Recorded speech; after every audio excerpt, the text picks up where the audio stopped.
Welcome back to Top 5 Auto Repairs. How do you know you have a bad transfer case actuator motor and it's time to replace it? The first sign that you know that the transfer case actuator motor is failing is going to be noise. When the carbon fiber reinforcement plastic gears start to fail, the gears are not going to properly mesh together.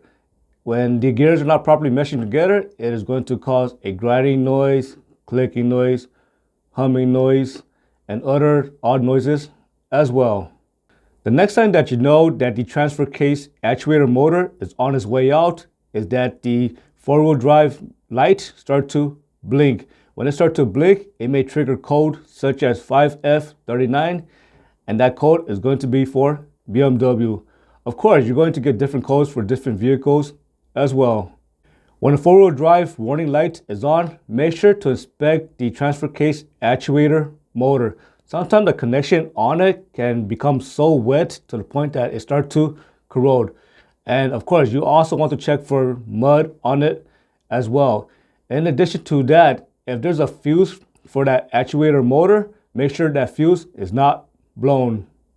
If you check the connection and it is fine and you don't have a wire issue and the fuse is not blown, there's a very high chance that the actuator motor is probably bad and most likely it is seized.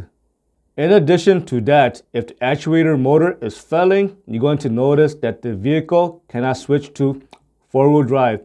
And if somehow it switches to four-wheel drive, you may notice that the four-wheel drive may not engage properly or it may not disengage. Furthermore, you may notice shift issues as well. If you replace the actuator motor and the connection is fine and the wire is fine and you don't have a blown fuse, there's a good chance that the control module might be bad and you might have to get that professionally inspected.